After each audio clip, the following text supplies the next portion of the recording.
Super Scoreboard presents Scotland's Euro Stories with the Scottish Sun.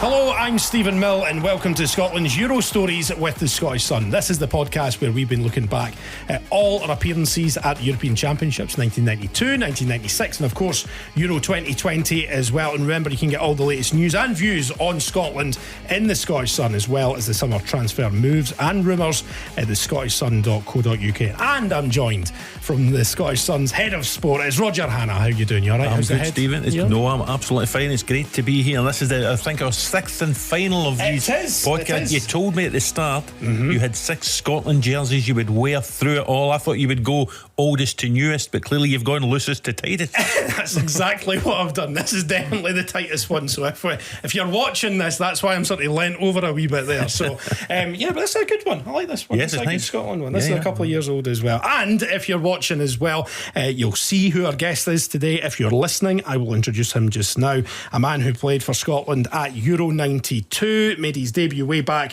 in 1986, and of course was involved in that famous win against the CIS, or Russia as it was.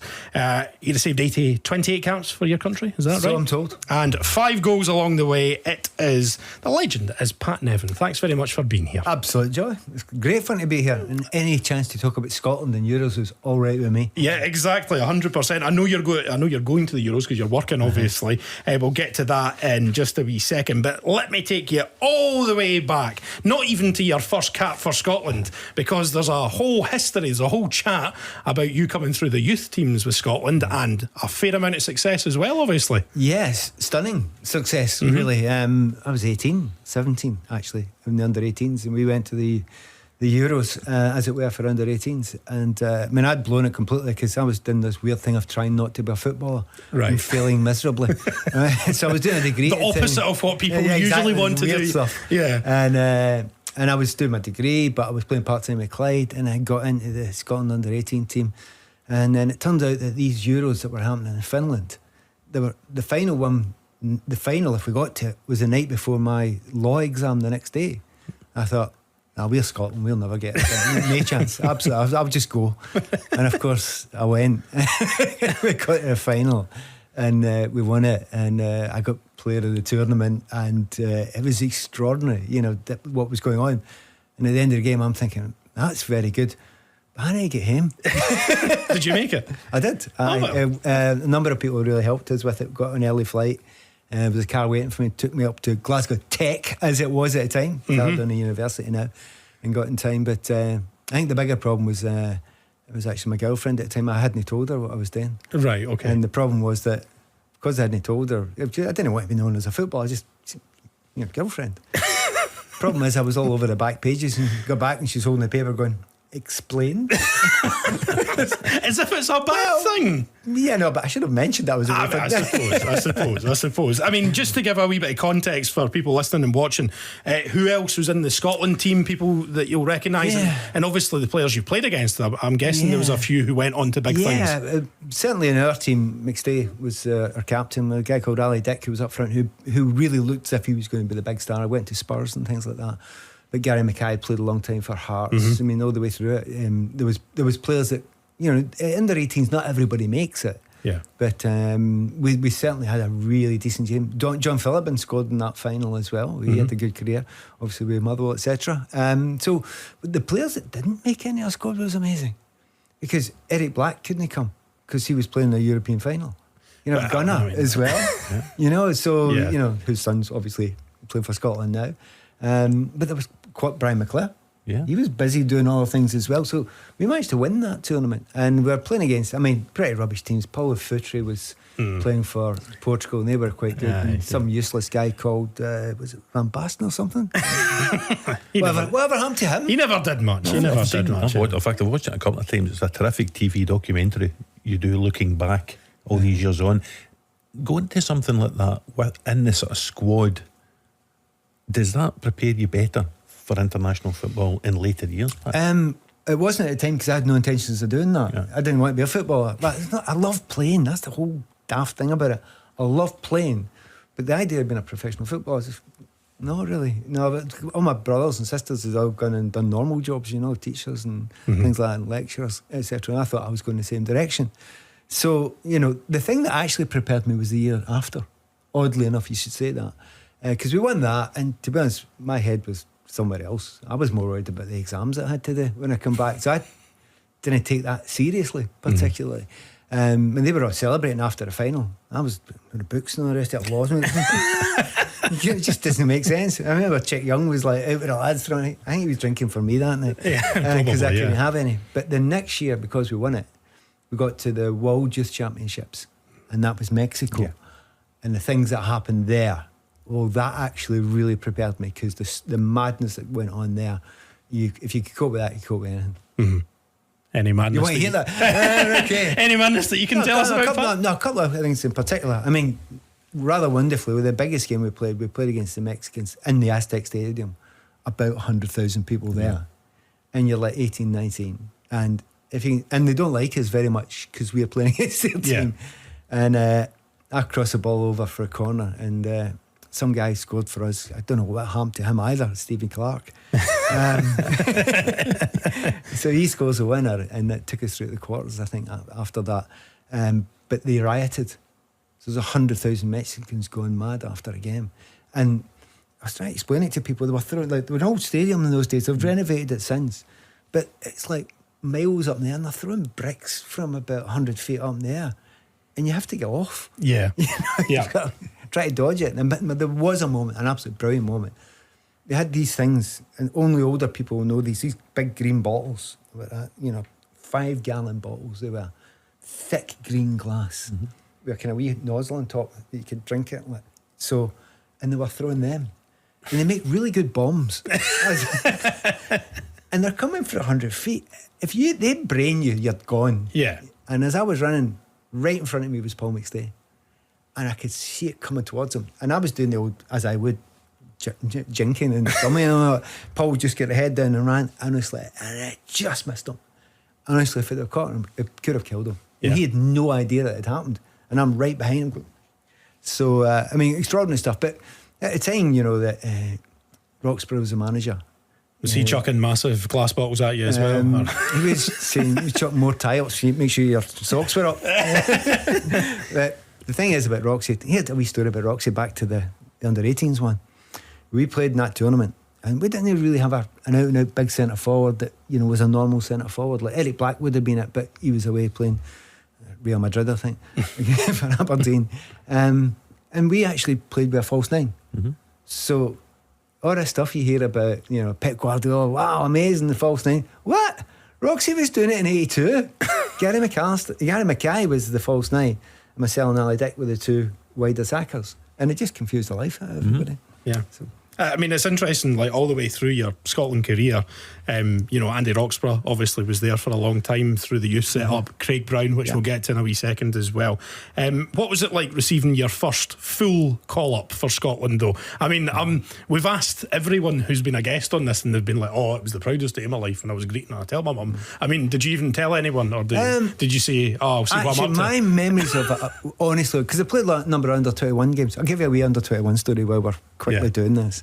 I played in one game. There's a couple of games. One game we played at Fir Park, and it was against Mexico, weirdly.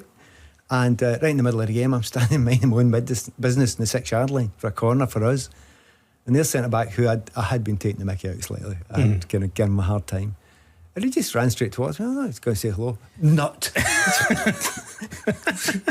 Noses everywhere. And I've not got the best of noses anyway. I'm lying on the ground. And the best thing about it is, like, the referee's straight over sending him off, right? But there's a policeman on the pitch trying to arrest him. Oh, really?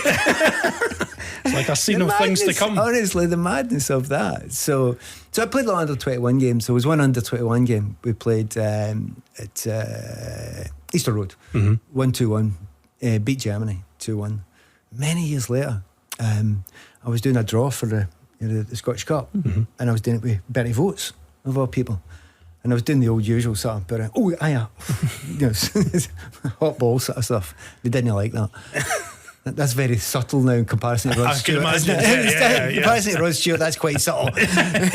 So anyway, I was doing it with Bertie Votes. There wasn't much chat with Bertie. You know, I don't think he was having a good time, and he was the national team manager at the time. So I said, oh, that's funny, we're at Easter Road, because I played here against Germany under-21s. And he went, no, you didn't. I think I know I did. He goes, no, you didn't. He said, when was it? I told him the year. He went, no, I was the manager. I went, well, I can remember it, and I'm beginning to doubt myself. Apart from anything else, I scored a good goal. Chalky scored the other one. Anyway, I went back that night and sort of through it, and I found an old copy of The Sun. There's a big headline on it, and the headline on the back page was, "Vote says I wish we had a Nevin."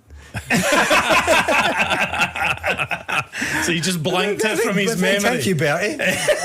So the point of all that being, played a lot of under 21 games, so the kind of hope was at some point you would get the call up. Yeah. But boy, did we have a good squad at the time. Mm-hmm. I mean, you've got Dalglish, you've got Lee Strack, you've got Souness, you've got unbelievable players that you need to try and get in front of that. Coops was playing, just all over the place. We had really good players. So when it finally did happen, it was Alec Ferguson, as it was then, not Sir. Yeah. And he called me up, and it was, I mean, astonishing. He thought, I probably won't get a game. You'd just be on the bench. But the moment isn't going on and playing. Look, it's a game.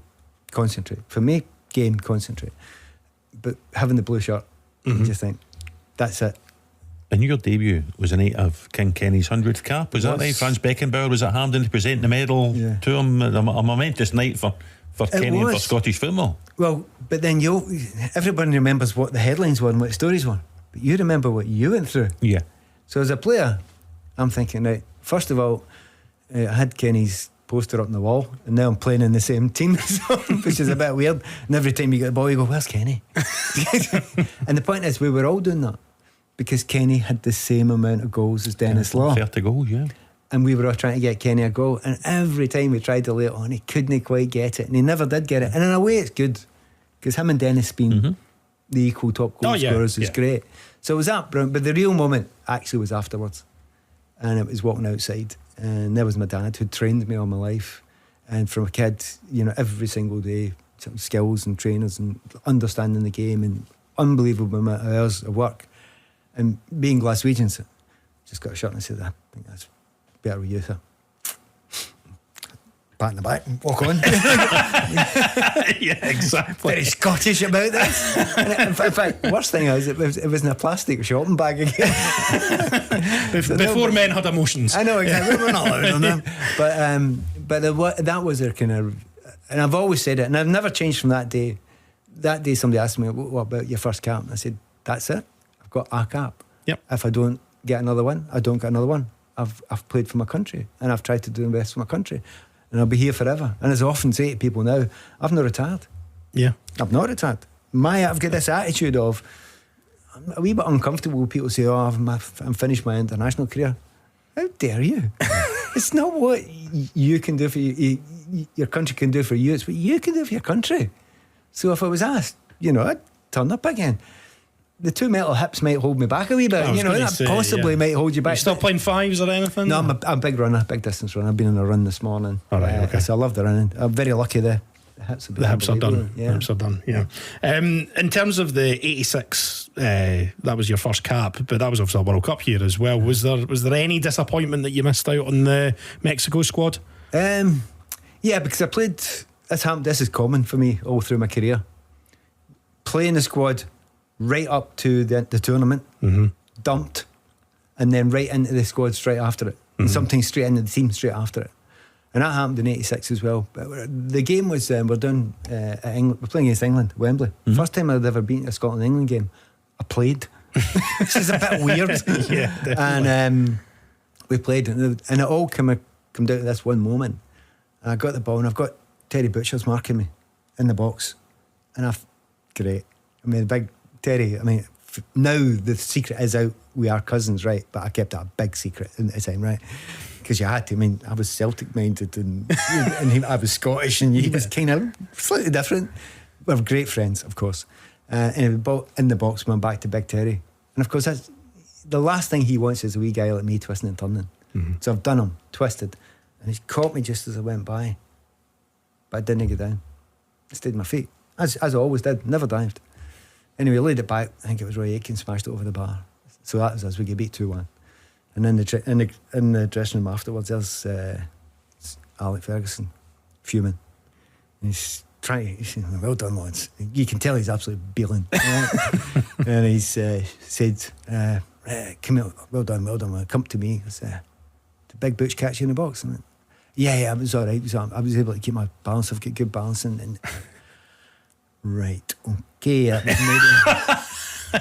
Maybe know the answer he was wanting there. So basically, because you didn't dived, because you didn't dive, you didn't go to the World Cup. As I've often said, like I get worse than the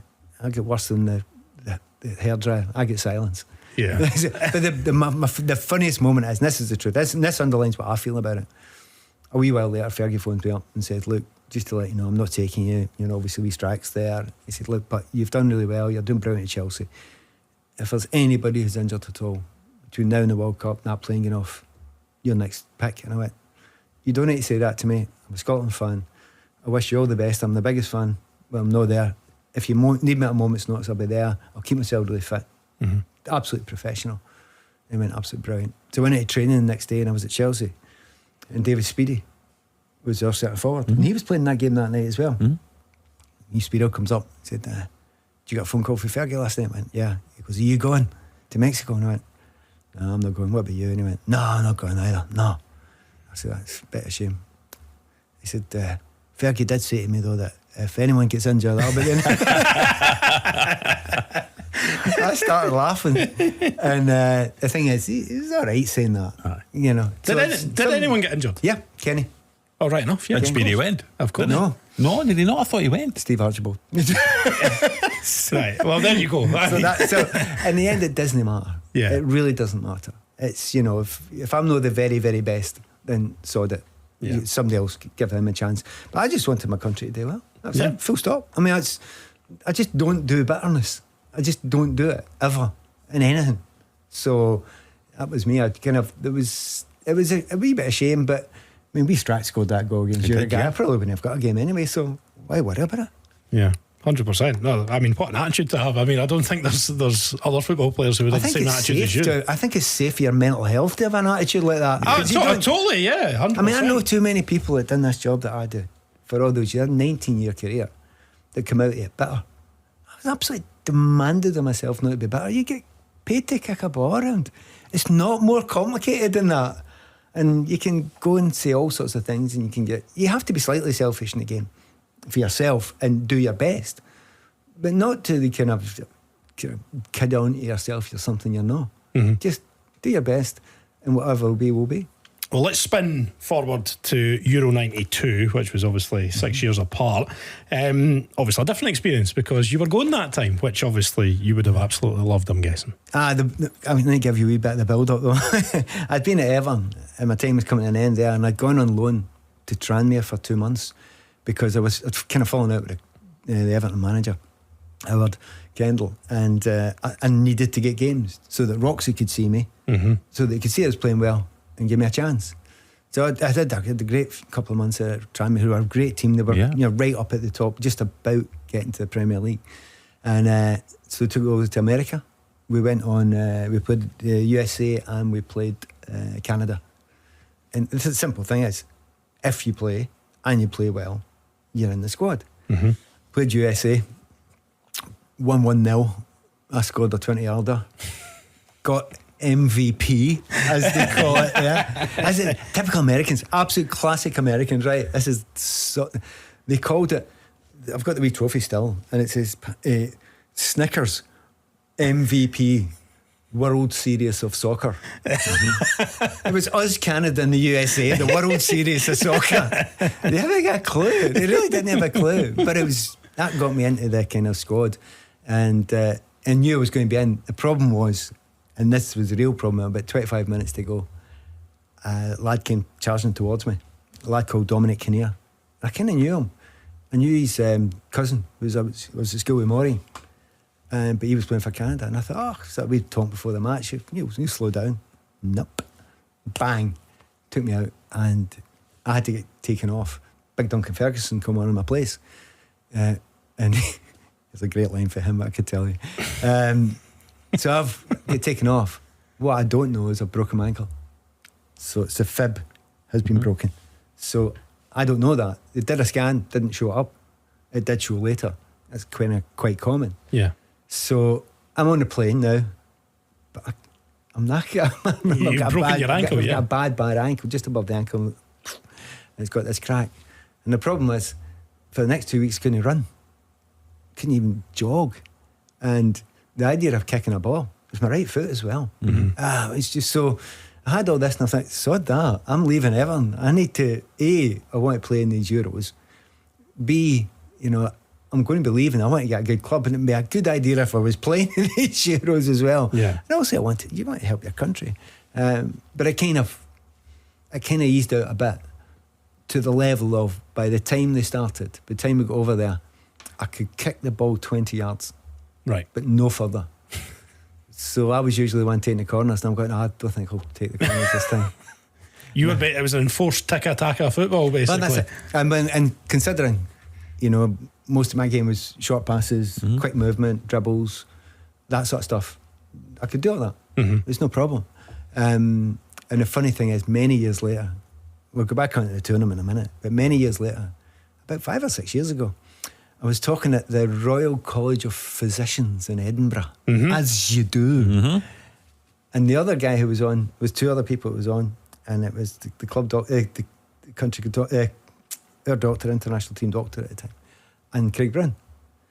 And one of the questions was, can a player hide an injury? And he went, no, you couldn't. And Brown would say, no, I always knew. I went, okay, what was wrong with me in 92? And he went, nothing. I went, broken ankle, mate.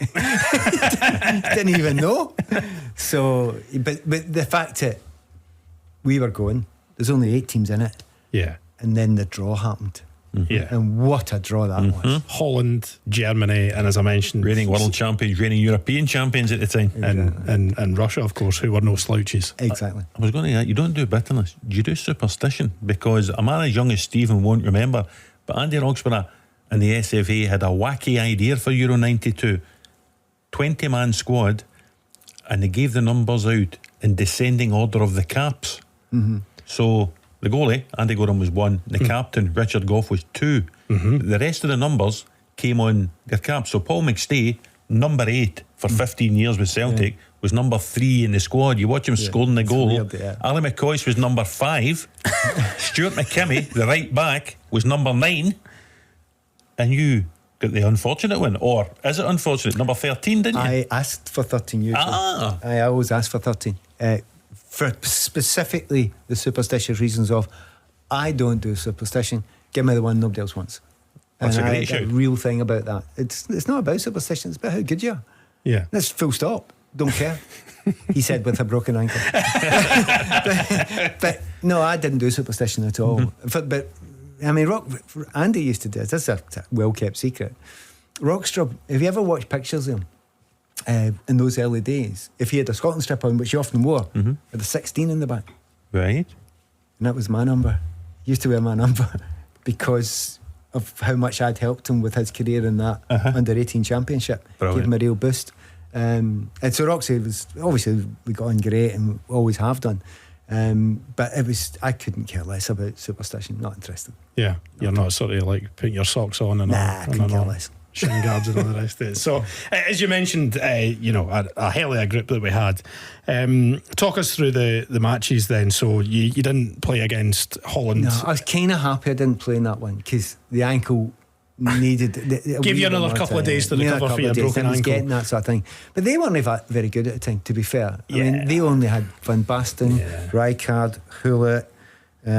Bergkamp scored the goal, didn't he? Yeah. Apart from that, Koeman, but apart from all of them and about 20 others, the reigning champions. We stood up well, and didn't we? On the day it was 1-0. You know what was I was going to say what was the only good thing about COVID, but do you remember during COVID? Obviously, there was nothing on the telly for about the first 2 or 3 months, so they started showing the old games. And I was just too young to remember Euro 92, so it was really interesting to go back and watch those games. And I thought that the Holland game and the Germany game, we actually played pretty well. And then in the CIS game, I actually thought, we got a wee bit lucky, with our goals. It's just one of those things where we probably, when we were not expected to do anything really against. The tactics were weird though, because I found it difficult.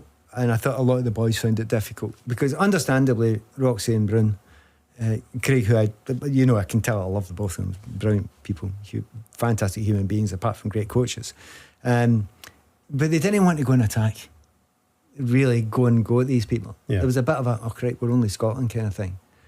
And maybe it made sense. But if you look at people like Paul McStay, does he want to do that? Yeah. Does Richard Gough want to do that? Does Coisty want to do that? Does Brian McClare do I? None of us want to do that. Yeah. We don't give a stuff. We're playing at the top level in England. Mm-hmm. We're not scared of anyone. We won't have a dig at you. And it's the class. I think it could have been summed up by that famous philosophical phrase: "Get into them." Mm-hmm. Yeah. You know, that's what we wanted to do, but we had to be more technically astute. And okay, it was a 1-0, and it was quite late. The Bergkamp goal. Yeah, it was. Yeah, it was quite late, so we nearly done it right. So it was close. So the tactics nearly worked, but we knew that by that point we need to go and do something in the second game. Yeah. Against Germany, and you came on in the second game against Germany, and really enjoyed it. I really enjoyed playing in that game. But that time, just after half time. At half time, there was a few, not moans in the dressing room, but a bit of a, can we just go at them? Can we just do them? Mm-hmm. And I think Ross just went, on you go. And it my memory is, and I've never really watched it back much, we kind of battered them in some parts of the game, certainly putting balls in there. Big Goffey was going in and hammering people. We were attacking them, closing down. I got a good few crosses in all over it, but it was easy. It was kind of easy to get into decent positions, but they were good players, and by that time we were 2-0 down. Yeah, exactly. And it's kind of, the Germans are kind of good at that. Yeah. And that was the hard bit to take because we were a decent team. I don't know if it was the best Scotland team I've ever played in, but we were a decent team and we had enough decent players. And it's a big thing. I've never walked on a football pitch and thought, right, let's defend and let's worry. I've never thought of that. I don't care who I'm playing against. Yeah. And I've generally never played with teams that played that way. Yeah. Just have a go. I mean, the thing is, it must be up there as one of the best Scotland teams, Roger, because there was only 8 teams at the Euros, so we're in the top 8 in Europe. Yeah. So the qualification process was great, and then you get into the group, and as Pat says, the Netherlands, that star-studded team, all the way until Bergkamp scored. I mean, look at the German team. I think it was Effenberg and Riedler, not bad players. Yeah. Scored the goals in the game, and even that, I mean, the CIS team that you beat. Mikhailichenko, Kanchelskis, Kuznetsov, it was, star-studded as well. And again, people talk about they were good teams. I don't give a stuff. When I'm against Bremer, Andreas Bremer, who we've recently lost, but I'm thinking, I don't care. See what you've got. I really, you have. I'm not arrogant in any other part of my life. It's in a pitch. No, don't care. I don't give a stuff who you are. Because there's no point walking on a pitch, and particularly if you're playing at the top level in England.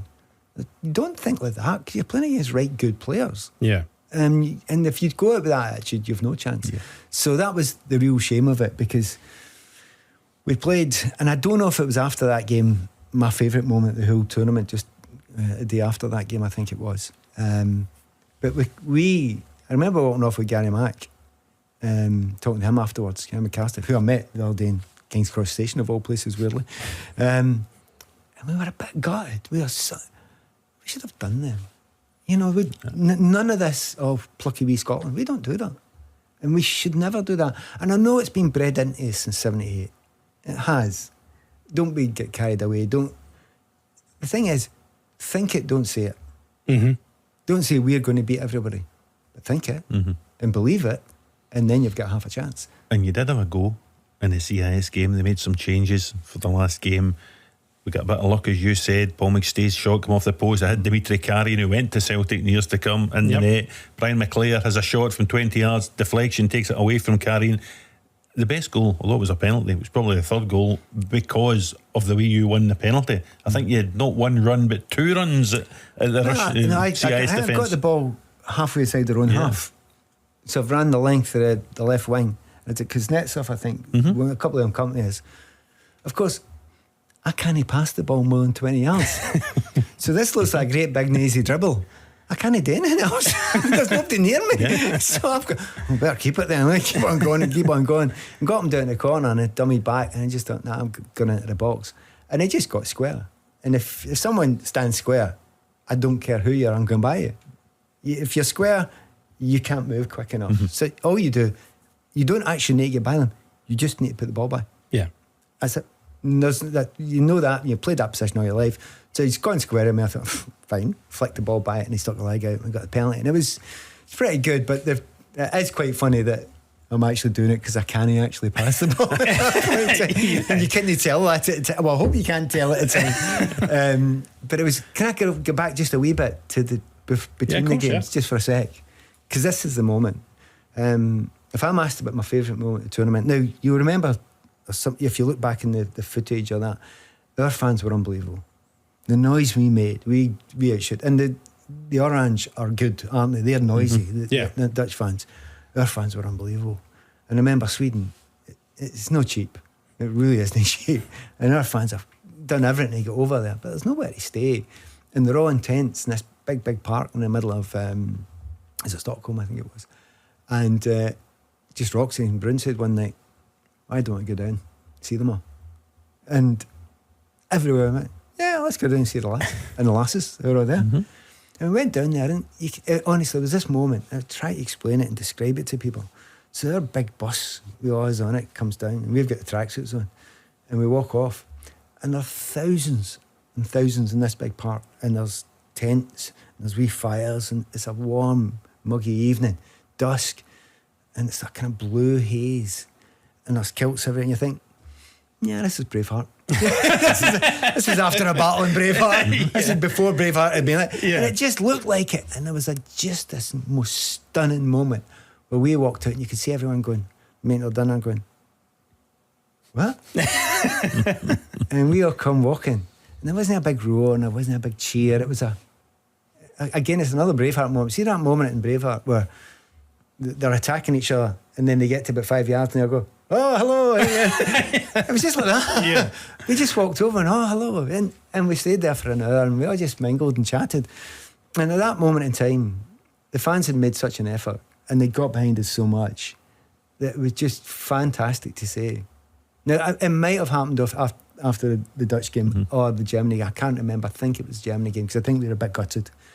I remember us thinking, we got to do something in this third game. Yeah. And we did happily. Yeah, absolutely. Or what, only second win, only 2 wins in the Euros. First ever, yeah. First ever, yeah. And what a win it was. Yeah, I mean, just that wee story there that you told about Andy Roxburgh and Craig Brown suggesting that, was that something that they liked doing? I mean, it seems like they were always conscious of the fans and the effort that the Tartan Army make to, literally go to the ends of the earth to watch Scotland. Yeah, and it's because that's why I'm a real Scotland fan. Going back to that Mexico trip, there's 100,000 Mexicans in there, but there's 50 Scotsmen in the corner, and Scotswomen in the corner. Because there's always Scotsmen and women, and they're always the two of them, and you could hear them just a wee bit. You just sit and go, the effort you've made. Now, some of them would have been expats in Mexico, but people always get there. Yeah. They always get there. I mean, I was doing a talk the other night to the Western Tartan Army people, and it's just that it's their lives. The amount of time they spend travelling, and the fact that they behave interestingly, but never really badly. You went to Peru in Mexico, didn't you? When Alan McLeish took the team. I went to Peru, I went to Lima, which was incredible. And there was like 230 Scotland fans. Yeah. And, I'm not a regular home and away, and we basically booked Lima when we were steaming and then woke up and went, oh, we're going to Lima, are we? So, but it was amazing. I was like, well, when else are we going to go to Peru, sort of thing? But there's people who have been to every single Scotland game, bar COVID, since like 1979 and stuff like that. I meet them. I talk to them, and you chat away and see the ones that have missed a game because they were ill or a wedding or something like that. That's the first game they mention. Yeah, because they're gutted, still gutted to this day. Can I tell you a lovely memory of what Scottish fans are like? It wasn't Scotland fans on this occasion. This sums it up for me, because players, it's very easy to be disengaged. Every year goes by, it gets harder. They're kept away. There's no communication, particularly if you, more specifically in England. Let's be fair about it, right? Premier League, they just don't mix. And how can they understand what real fans think are going through? But I always, when I travel with my current job, I want to travel with EasyJet or Ryanair. I want to be with the fans. And I just want to just be normal and see what it's like. And one of my favourite ones was in Rio, and we didn't make it this time, obviously in the World Cup. Yeah. But I was covering it, and every day, tough life I've got, by the way. Every day I was going for a run along the Copacabana. Yeah, as you do. Sympathy is diminishing here. Yeah. A million little tiny violins. No. But running along the beach, right? It's fantastic. You run along the top, go up to Ipanema, come back again, dive in the water. Brilliant, right? Anyway, this day, one day I was running along, and I got in, and walking down the sidewalk was 3 guys, and 2 of them were wearing Celtic strips, and one of them was, I can't remember, it might have been a Scotland strip. I was walking down. You think, this is too weird and surreal, because we've not got there. Yeah. So I stopped around. How you doing, guys? All right, wee man. All right, how you doing? Oh, great. Oh, brilliant. What are you doing here? I just hopped over to see the games, We were going to come. Thought Scotland would get here, but I never got here. I said, how'd you get in? When did you arrive? Oh, last night. We got in last night. So how'd you get here? Oh, we flew over and then we got the bus. And where did you fly to? Mexico. It's 2,500 miles away. They got a bus from Mexico. And I'm going, that's just so Scotland fanish, right? And I went, you need to go over the water, and then it'll be all right, right? Yeah. So I said to him, how's it going so far? And he was, we put the tent up in Copacabana last night. Now, like, you don't put a tent up in Copacabana, right? It's not if your stuff, it's when your stuff gets nicked, right? Yeah. And I said, how did that go? Oh, they came and nicked all our stuff. They've got all our passports, got my wallet, absolutely everything. And I said, well, what are we doing? I said, we went down to the passport place. Embassy. Yeah, the embassy. And they said we should come back when we're no pissed. So we're going to go back down now. And I went, that's great. And the one guy was standing in the background, and he said, I'm really annoyed. And I said, why? He goes, well, they nicked my shoes. And I went, well, that doesn't sound so bad. I was wearing them. And I'm in this middle of like Rio thinking, this is Scotland, Scottish football fans. Brilliant. And they might be Rangers, they might be Celtic, they might be Hearts, Hibs, Inverness, doesn't matter. It's just that passion they've got for the country. And if you live in amongst that and you watch it and you travel with it and you understand it and you feel it, you can never do anything other than your best. Yeah, 100%. I was in Chicago last year. I was seeing, my wife was doing some work out in the States, and I don't know if you've been to Chicago before, but I've got a Chicago story with Scotland. There's an amazing sort of like time out market sort of place that's similar to the one in New York and stuff. So we were like, we've got a spare afternoon, we'll go down there, get a couple of bites to eat and a couple of drinks and all the rest of it. So we start chatting to the barman, who's American, and he's like, where are you guys from? And we're like, oh, guess. And the first guess is always, are you from Ireland? No, we're not from Ireland. Are you Australian? No, we're not Australian. Oh, are you Scottish? And we're like, yeah, we're Scottish. And they were like, oh my God, there's a Scottish woman across there. Wait there. So he just dropped everything at the bar. There was people waiting to get drinks and all the rest of it. Next thing, he's sort of like waving to us across the market, and this woman's just sort of waving across. She's maybe, I don't know, late 50s, something like that. So anyway, we go, yeah, that's good. So anyway, we come back, and he was like, oh, she's going to come across. And I'm like, great, brilliant. So I was like, just a quiet afternoon. So anyway, this woman comes across. It turns out she's from Knightswood in Glasgow, and she moved to Chicago something like 27 years ago. And I say, and she's like, oh, what's it you do? And I was like, oh, I work at Clyde One. And she's like, is George Bowie still there? And I was like, that's the most mental thing I've ever, honestly, just unbelievable. Can I give you my favourite Chicago story? Go for your Chicago story. Oh, apart from the fact that I scored that goal there against the US in Chicago at the Mile High Stadium.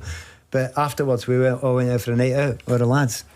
So we all went for a night out, and we're sitting in this really posh, plush bar, right?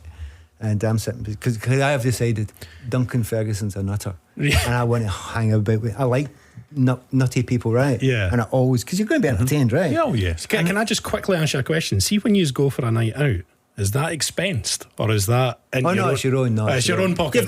You've got 30 or 40 quid expenses. Pocket money, yeah, exactly. Right, okay. So we're all sitting in this place. So up at the bar, there's this girl, and she's absolutely stunning. She's got to be a CEO of a FTSE 50 company. She is unbelievably sophisticated, right? And she's sitting up there. I mean, George Clooney would never go, right? Yeah. No chance, right? She's far too classy, right? And I sat beside Big Dunk, and Big Dunk said, I think I might be in there, wee man. I think you might be, big man. What would we do? I said, I'll tell you what, I'll go up to the bar, sit one side, you come up after and sit the other side, and I'll order a drink, and then I'll leave and you can fall into conversation. Oh, brilliant. So I went up and sat there, and glass of Chablis or something, as I would. Big Dunk comes up, pint of heavy, obviously. Dan barman's going, what? And as I went to walk away, I waited for the opening line for the Big Dunk to the sophisticated Chicago lawyer woman. Hey, hen, where'd you bide?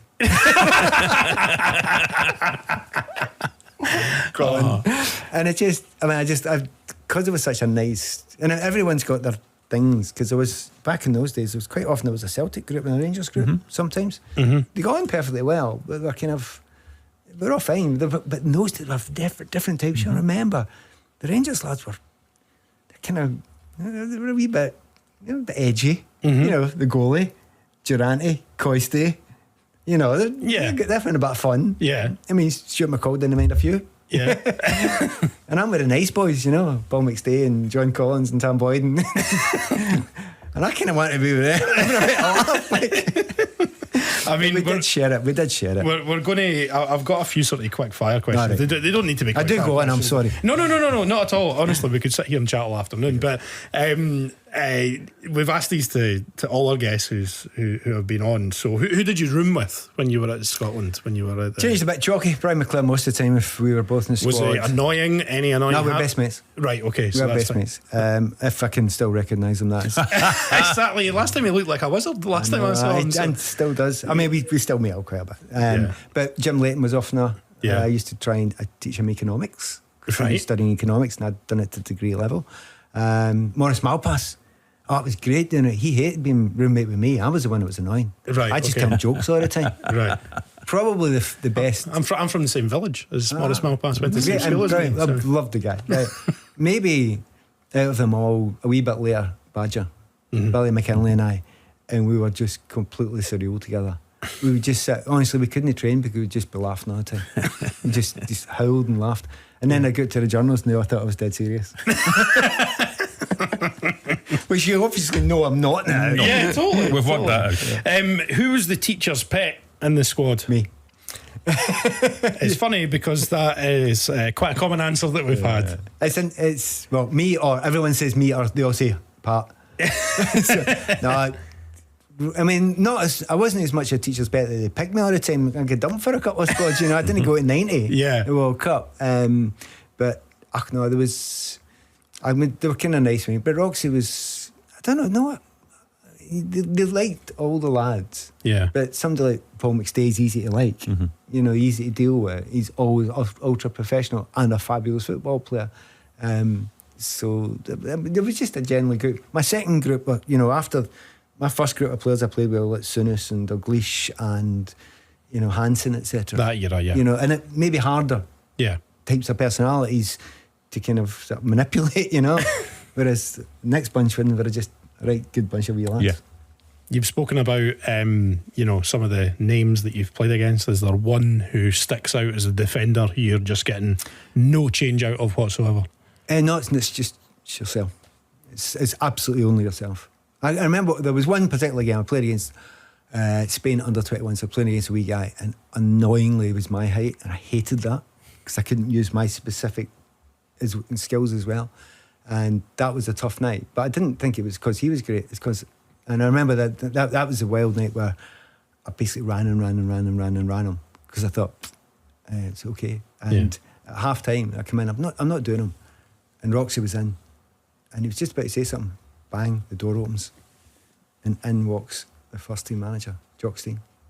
He walks straight over and just stands right in front of me and slaughters me. Absolutely, give the whole spit in the face and everything. Batters me. And I'm going, so my cocksure where I come from, it's there's three, there's like God, the Pope and Jock Stein, but not in that order. And he's giving me dog's abuse. Anyway, I went out in the second half, show him.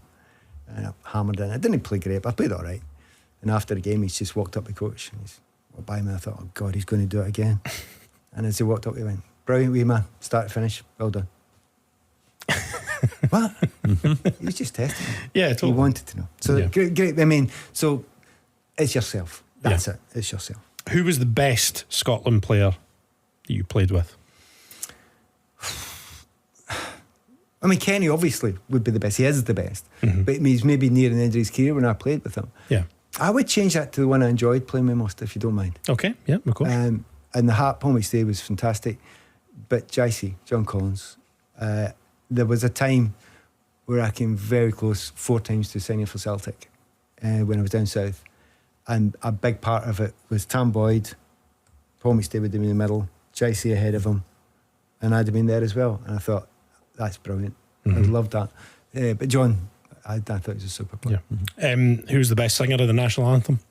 Because also, as we discussed on this podcast, it was Scotland the Brave for quite a long time. It was, but I actually do think it was that Finnish one, under 18s. That's where we started. We started doing it. We stole it from the rugby. Right, okay. And Roxy wanted us to learn that, and he gave us all the lyrics. Yeah. So we didn't know it back then. Yeah. It just wasn't a song that we all did. I don't know, you belt it out and you don't hear anybody else. Simple as that, you just belt it out. I guess like when we're watching at home, we're like, he's not You don't hear it, yeah, no, but exactly. you just belt it out. Yeah, well, we've had accusations of miming on this show as well. If you're a garbage singer like me, you're tempted to do that, yeah. Have you got any sort of shirts that you've managed to grab after games that are very precious to you? Yes. Right, 3 very quickly, right? Okay. Because I like weird ones, as you've probably guessed, right? Yep. So, first one, East Germany's last ever shirt. Oh, now, that's a good one, isn't it? That's good. That's hipster as hipster comes. Like, come Yes, on. that is good. I'm having that. Yeah. And it's sewn in, but it's at an angle. There's a wee woman sitting sewing it in. It's a garbage strip, but I love it to bits. I have to say, after that CIS game, I swapped shirts. Now think about CIS. It's Russia stroke USSR. Yeah. But in the middle of it, it was CIS. So it's very, very rare. Yep. So I swapped it with some unknown lad, Kanchelskis. So I got his. So that's it. But my favourite one was actually in a Scotland B game. I'm Scotland B. And I had no idea where the strip came from, because I was going through strips for some reason a while back, because it was something got to do with COVID and you had to wear a strip. And I'd look through strips and, what's that one? France? Can't remember. I didn't play against France. I would remember that. I liked France. No memory of it. It took me ages and ages to discover it was a B team game where we played against the French up at Dundee. No memory at all. Can't remember a thing, which is quite common for me in my career. But we kind of put out a first team to play against France. And at the end of the game, I'd obviously be impressed with their centre forward, so I swapped to their centre forward. So I've got his shirt, no name on it, but it's his shirt. Can we guess? Yeah. Can we guess? So, what year are we talking? That would have been 84, 85 maybe. Right, okay. He was younger than me even. Then. I'll say I was going to say Cantona, but that's Correct. too. Is it Cantona? Oh, well done. Is it And Cantona? by the way, the collar still turns up. That is very good. That is So yeah, I've got a whole 3 bunch. excellent ones there. That's got a good. whole I like that. Yeah, was it Kevin Gallagher who said that he had the same CIS strip? Yeah, he got Victor and Opco. Yes, but he sold it on eBay for loads, because obviously, as you said, it's a very... Kanchelskis won't be worth much. I wouldn't have thought so. I wouldn't have thought so. Right, Pat, thank you very much. We are rapidly approaching the end of our chat, sadly. So that means you have the chance to win this beautiful trophy. Just before we go, I'll say one thing. Yeah, okay. I think we should really go for it in Euros this time. Yes. See, Germany, don't sit off them.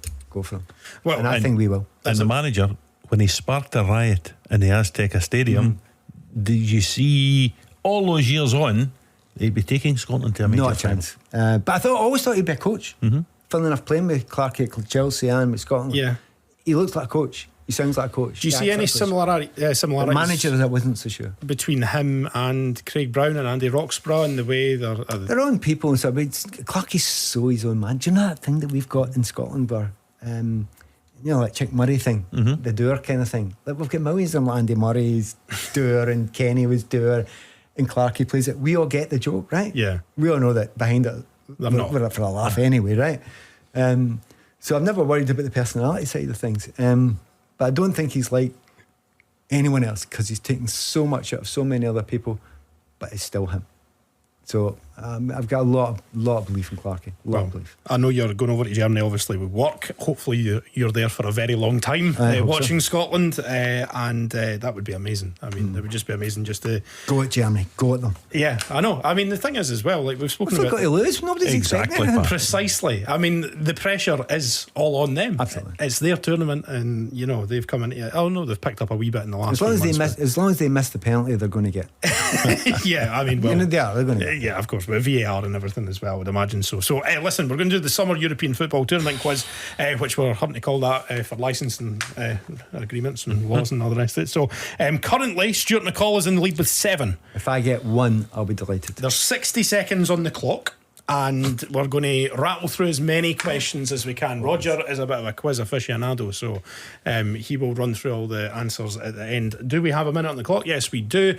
Pat Nevin, your 60 seconds begins right now. In which country was the 2004 tournament held? I have no idea. Go ahead. What stadium will host the Euro 2024 final? Is it the Allianz Arena? Who is Scotland's top goal scorer in qualifying for this year's tournament?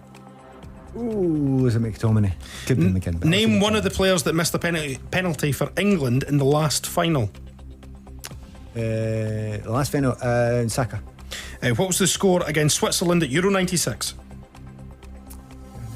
Scotland 2-1. scored 2-1. How many goals have... It's probably 1 now, but 2-1. How many goals did Scotland score at Euro 2020?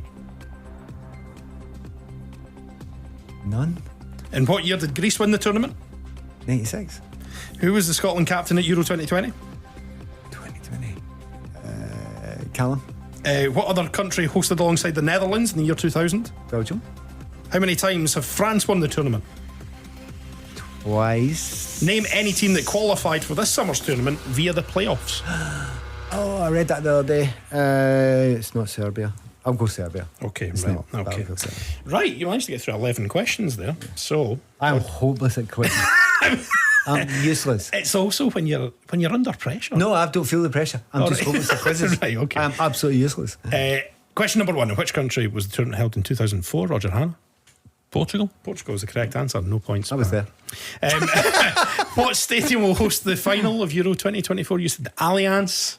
Is it the Olympic in Berlin? It's the Olympic Stadium in Berlin. I've not actually built in that I'm going to be there. I'll be honest with you. You'll be there when Scotland and Germany face off against in the final. You'll be there. Precisely. Who was Scotland's top goal scorer in qualifying? You said Scott McTominay is the correct answer. You're off the mark. Name one of the players that missed a penalty for England in the last final. You could have had Marcus Rashford, Jadon Sancho, or Saka. Yep. There you are. Well done. So that's you up to 2. What was the score against Switzerland at Euro 96? You said 2-1. Roger? 1-0. I said 1-0 after. As soon as I said Oh, did you? I'll give you. 2-1. I went, it's 1-0. No, I'll give you that. That's fine. I don't need to accept your first answer. How many goals did Scotland score at Euro 2020? You said 0. It was 1. It was Callum McGregor scored against Croatia. 3-1 defeat. Yeah. 3-1. And what year did Greece win the tournament? 2004. 2004. And bizarrely, just the other night there, when Olympiacos won the Europa Conference League, the first ever Greek side to win a UEFA club championship, which I think is absolutely wild. So there you are. Well done. You didn't say that, did you? No, you said 1996. Who was the Scotland captain at Euro 2020? Andy Robertson. Was Robert? Andy Robertson. You say Cal McGregor. Belgium hosted alongside Netherlands in the year 2000, so that's another one for you. You got that one right. How many times have France won the tournament? Twice is correct. 1984 in the year 2000. So far ahead of where I expected to be. And name any team that qualified for this summer's tournament via the playoffs. You said Serbia. But they didn't. They got through normally. Poland. Yep. Georgia. Yep. Somebody else. Ukraine. There you are. So that'll make that 1, 2, 3, 4, 5. That's me. I am so super a excited. solid mid-table. Yes, it is. A solid mid-table. Equal with Declan Gallagher, I think. I think so. It'll be joint fourth I don't place. really try very hard, as you probably say. Yeah, I noticed that. So congratulations to Stuart McCall, who is our winner, and we'll have to post that, I'm sure. He'll be delighted with that. He'll refuse to answer the door. I'm sure. I feel as if I should tell a story about him now, but I'm not going to. Pat, listen, we could honestly sit and chat here for hours, I think. It's been an absolute pleasure having you on the podcast, and we'll maybe bump into you over the summer in Germany. Looking forward to it. We'll see you there. And that is it from us on Scotland's Euro Stories with the Scottish Sun. Sun. Remember, you can stay ahead of the game with the Scottish Sun Sport online. Head to thescottishsun.co.uk for all your very latest, and you can check out the Clyde One Super Scoreboard YouTube channel and the podcast feed for all our podcasts. You can listen back to them.